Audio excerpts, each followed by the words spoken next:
Hello friends, कैसे हैं आप सब। तो डियर, आज का जो क्लास है ना, इसमें हम लोग करने वाले हैं आपका वन लाइनर क्वेश्चन। और ये जो वन लाइनर क्वेश्चन है ये बहुत ही एफिशिएंट होगा आपके लिए, क्योंकि यहाँ पे हम लोग बहुत ही कम टाइम में जो है पूरी हिस्ट्री को मतलब कि रिवाइज करने वाले हैं। ठीक है, जो कि आपका अच्छे लेवल पे रहेगा। ठीक है, जिसमें से कि जैसे अभी हमें कोई सिलेबस पता नहीं है, बस ये बताया गया है कि ग्रेजुएट लेवल पे है। ठीक है, तो टॉपिक जो रहता है सेम रहता है, बस थोड़ा मोड़ा क्वेश्चन जो रहता है उसका लेवल का डिफरेंस हम लोगों को देखने को मिलता है।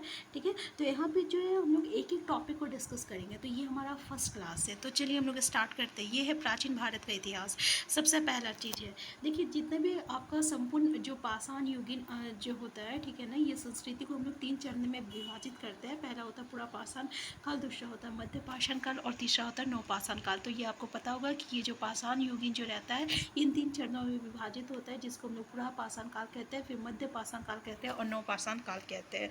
तो जो आरंभिक काल होता है ना, तो याद रखिएगा, यानी सबसे आरंभिक काल जो है ये आपका पूरा पाषाण काल है। ठीक है, और इसके बाद का जो काल आता है उसको हम लोग मध्य पाषाण कहते हैं, और फिर जो है नवपाषाण काल के नाम से हम लोग जानते हैं। उसके बाद का जो काल आता है उसको हम लोग नवपाषाण काल के नाम से जानते हैं। तो पूरा पाषाण काल में क्या हुआ था, तो इसमें पत्थर के औजार जो है पाए गए थे। तो याद रखिएगा, पत्थर का औजार कौन सा काल में था, तो आपका पूरा पाषाण काल में था। फिर लघु पाषाण पत्थर के औजार होते थे, और इसमें कैसा औजार होता था, लघु पाषाण होता था। ठीक है, तो पूरा पाषाण काल में पत्थर का औजार मिलता था हम लोगों को, और वो लघु पाषाण पत्थर के औजार होते थे, मतलब छोटा।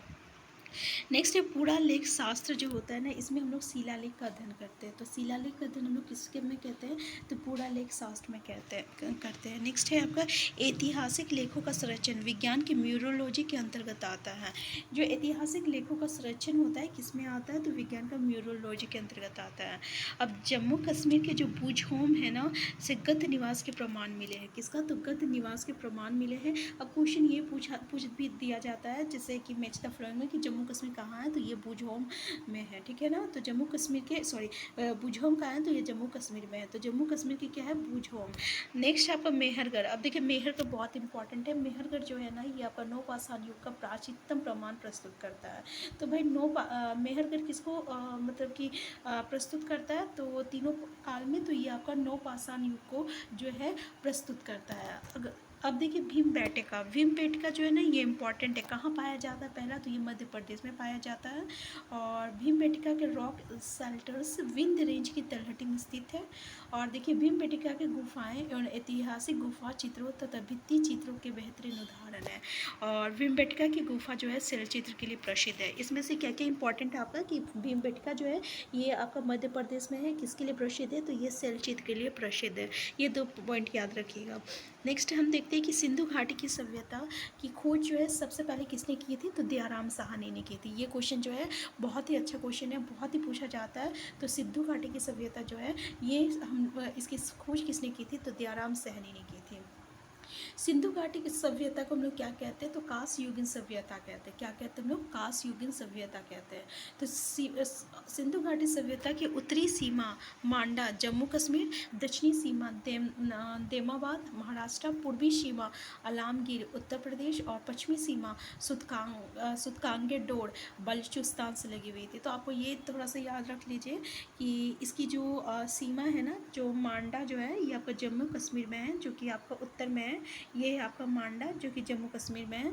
और दक्षिण में इसका जो सीमा है ये आपका देमाबाद है। क्या है, देमाबाद, जो कि ठीक है, ये देमाबाद कहाँ है, तो ये आपका महाराष्ट्र में है। ठीक है, ये आपका महाराष्ट्र में। फिर आता है पूर्वी में। पूर्वी में क्या है, आपका आलमगीर है। और ये आलमगीर कहाँ आता है, तो ये आलमगीर आता है उत्तर प्रदेश में। इस मतलब ठीक है, ये उत्तर प्रदेश में। पश्चिम में बात करें हम लोग, तो ये आपका आता है सुतकांगे डोर, जो कि आपका बलूचिस्तान में है। ठीक है, तो बस एक बार इसको थोड़ा सा याद देख लीजिएगा। नेक्स्ट है आपका हड़प्पा स्थल लोथल बंदरगाह के लिए प्रसिद्ध है, और ये भगवा नदी के किनारे स्थित है। देखिए लोथल, अब इसमें से बंदरगाह क्या है और जगह का नाम दे दिया जाएगा। ठीक है, तो लोथल जो है ना, ये आपका बंदरगाह है। ठीक है, बंदरगाह के लिए प्रसिद्ध है, ये भी ऐसा भी पूछा जाता है। ठीक है, तो किस काल में पाया गया, तो हड़प्पा काल में की बात बोल रहा है। ये कहाँ पे है, तो भगवा नदी के किनारे स्थित है। हड़प्पा कालीन स्थलों में अभी तक लोहा की प्राप्ति नहीं हुई है। देखिएगा कि हड़प्पा काल में अभी तक जो है लोहा का प्राप्त नहीं हुआ है। ठीक है ना, और हड़प्पा जो है रावी नदी के किनारे स्थित है, और इसकी खोज 1921 ईस्वी में दयाराम साहनी ने की थी। तो हड़प्पा जो है कहाँ है, तो ये आपका सिंधु घाटी की सभ्यता भी दयाराम साहनी ने की थी, ठीक है ना। और हड़प्पा जो है ये कहाँ है, तो रावी नदी के किनारे स्थित है। इसकी खोज कब हुआ था, तो 1921 में हुआ था। किसने किया था, तो दयाराम साहनी ने किया था, ठीक है। तो यहाँ से यहाँ तक हम लोगों ने क्या क्या देखे। तो उम्मीद करते हैं कि ये वन लाइन पॉइंट जो है ना आपके लिए बहुत ही यूज़फुल होगा, क्योंकि हमारे पास टाइम बहुत कम है और हमें जो है क्विक रिवीजन करना है, ठीक है ना। क्विक रिवीजन जितना ज़्यादा हो सकेगा हम लोग उतना क्विक रिवीजन करेंगे। साथ में जो है एनसीईआरटी की जो है हम लोग वो बुक को भी क्लास 10 तक पढ़ने की कोशिश करेंगे। तो सिंधु घाटी की सभ्यता भी जो है आपका दयाराम साहनी ने की थी, ठीक है। तो इतना चीज़ें आपको याद हो गया यहाँ पे। अब हम लोग नेक्स्ट पॉइंट जो है ये देखते हैं। अब जल्दी से बताइए कि हड़प्पा कहाँ है, तो रावी नदी के किनारे स्थित है। इसकी खोज कब हुआ था, 1921 में हुआ था। किसने की थी, दयाराम साहनी ने की थी। क्लियर है। नेक्स्ट पॉइंट जो है ये है आपका सिंधु घाटी सभ्यता के महत्वपूर्ण स्थल जो है ना ये रोपड़ सतलज नदी के किनारे स्थित है। तो सिंधु घाटी सभ्यता की महत्वपूर्ण स्थल जो है ये आपका रोपड़ है, जो कि आपका सतलज नदी के किनारे स्थित है, ठीक है। तो याद रखिएगा कहाँ, रोपड़ जो कि सतलज नदी के किनारे स्थित है, ठीक है। तो अगर पूछ दिया जाए कि सिंधु घाटी सभ्यता के महत्वपूर्ण स्थल कौन सा है, तो ये आपका रोपड़ है। भाई कहाँ स्थित है, तो ये आपका सतलज नदी के किनारे स्थित है। नेक्स्ट है सिंधु घाटी सभ्यता की लिपि भाव चित्रात्मक थी, जिससे अभी तक नहीं, यानी सिंधु घाटी की जो लिपि है ना, इसकी सभ्यता में जो लिपि पाई गई थी उसकी मतलब कि पहचान अभी तक नहीं किया जा सका है, मतलब इसको अभी तक पढ़ा नहीं जा सका है। अभी भी इसकी जो है मतलब कि इस पर अभी भी क्या कहते हैं एक्सपेरिमेंट जो है जारी है। इसको पढ़ने की कोशिश अभी भी किया जा रहा है। नेक्स्ट है हड़प्पा सभ्यता के लोग जो थे वो कैसे थे, तो ये आपका शहरी थे। याद रखिएगा कि हड़प्पा सभ्यता के लोग जो थे शहरी थे। और सिंधु घाटी सभ्यता के महत्वपूर्ण स्थल कौन कौन सा है, तो धोलावीरा, याद रखिएगा, गुजरात, कच्छ का रण, ठीक है ना। कहाँ है, गुजरात में है, कच्छ का रण में स्थित है। यहाँ से उन्नत जल प्रबंधन के प्रमाण प्राप्त हुआ है, ठीक है।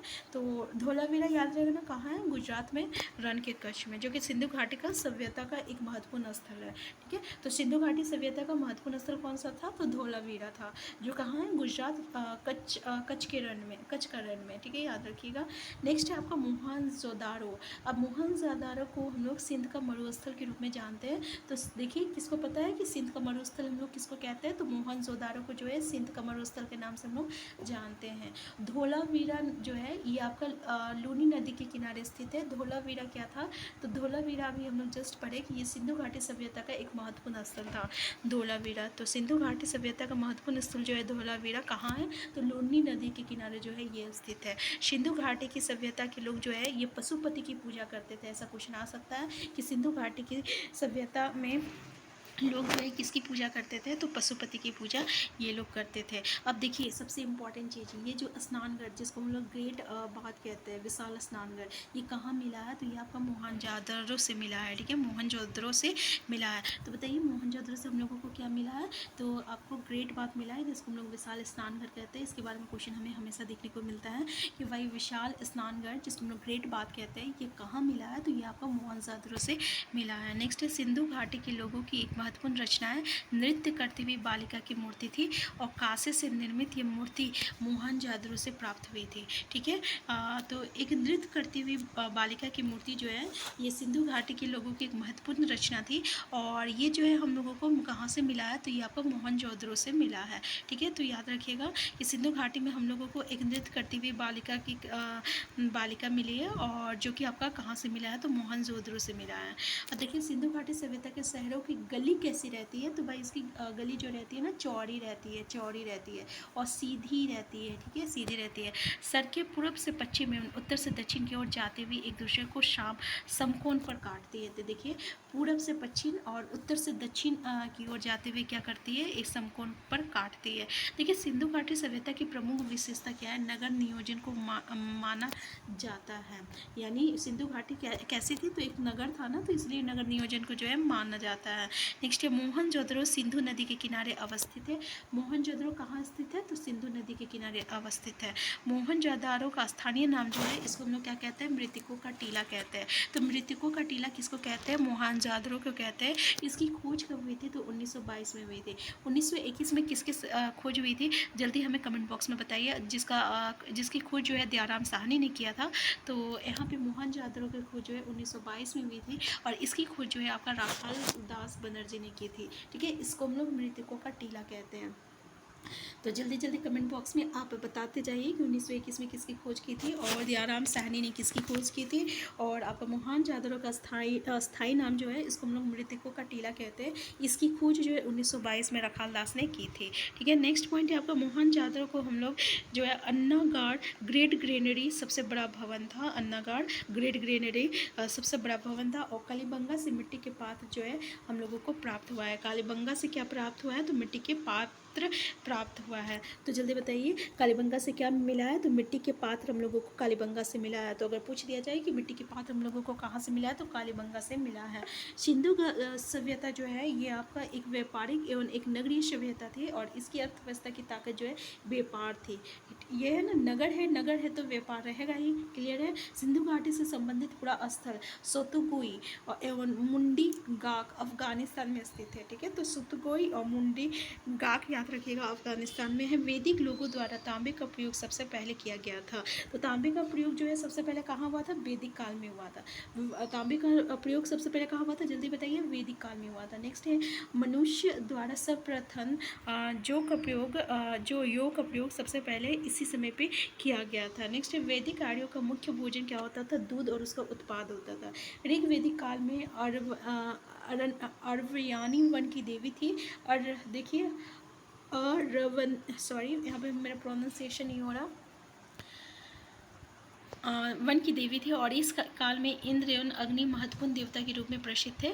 तो वो याद रखिएगा वैदिक काल में जो है हम लोग कौन कौन जो है आपकी देवी देवता थे। तो जैसे कि अरयानी वन की देवी थी और इंद्र और अग्नि जो है महत्वपूर्ण देवता थे। ठीक है, इंद्र और अग्नि जो है महत्वपूर्ण देवता थे ऋग्वेदिक काल में। ऋग्वेदिक यजुर्वेद सामवेद को हम लोग वेदेत्री कहते हैं। तो ये भी क्वेश्चन आपका पूछा जाता है। तो याद रखिएगा ऋग्वेद यजुर्वेद और सामवेद को हम लोग वेदेत्री कहते कहा जाता है। ठीक है, नेक्स्ट है ऋग्वेदिक काल में वन की देवी थी। तो इसका प्रोनाउंसिएशन कर लीजिए। और इस काल में देखिए अब यहाँ पे क्या आपका जबालोपनिषद में सर्वप्रथम चारों आश्रमों का उल्लेख मिलता है। ब्रह्मचार्य, गृहस्थ, वानप्रस्थ एवं संन्यास प्रमुख आश्रम थे। ठीक है, ये आपका जबालोपनिषद में मिलता है। नेक्स्ट है आरंभिक वैदिक काल में वर्ण व्यवस्था व्यवसाय पर आधारित थी और ऋग्वेद में गाय की काफ़ी चर्चा हुई है और ये युद्ध एवं शक्ति की प्रचारक थी। अधिकांश युद्ध गायों के लिए लड़े गए थे। तो देखिए गाय की काफ़ी चर्चा किस युग में की गई थी? ऋग्वेद में की थी। और जो अधिकांश युद्ध था किसके लिए लड़ा गया था? तो गायों के लिए जो है लड़ाई हुआ था। ठीक है, यानी युद्ध हुआ था। नेक्स्ट है इत्रीय ब्राह्मण में राज अभिषेक समारोह का विवरण मिलता है। वैदिक युग में राजा द्वारा जनता से वसूले गए बलि कहलाता है। राजा द्वारा जनता से जो वसूले गए कर को हम लोग क्या कहते हैं? बलि कहते हैं। तो वैदिक युग में क्या हुआ था? राजा द्वारा जनता से जो वसूली की जाती थी उसको हम लोग क्या कहते थे? बलि कहते थे। क्लियर है यहाँ पे? तो अभी हम लोगों का ये जो है वैदिक काल, इसमें बहुत सारी चीज़ें हम लोगों को देखने को मिलेगा। तो देखिए सिंधु घाटी और इससे जितने भी इंपॉर्टेंट पॉइंट थे वो हम लोगों ने डिस्कस कर लिया है। लेकिन इसके अलावा भी जो है हम लोग टॉपिक वाइज डिस्कस करेंगे। यहाँ पे तो हम लोग वन लाइनर जो इंपॉर्टेंट क्वेश्चन है जो कि आपको एग्जाम में देखने को मिलता है हम उसे डिस्कस कर रहे हैं। साथ में हम लोग टॉपिक वाइज करेंगे, जैसे कि आपका रूरल टैक्ट हो गया, फिर इसी तरीके से जितने भी आपका टॉपिक रहेगा ना उसको एक एक टॉपिक को जो है हम लोग यहाँ पे बहुत ही अच्छी तरीके से डिस्कस करेंगे। तो हम फिर मिलते हैं नेक्स्ट क्लास में। चैनल में नया सबसे पहले चैनल को सब्सक्राइब कर लीजिएगा। वीडियो हेल्पफुल होगा तो प्लीज़ लाइक शेयर करना मत भूलिएगा। Thank you.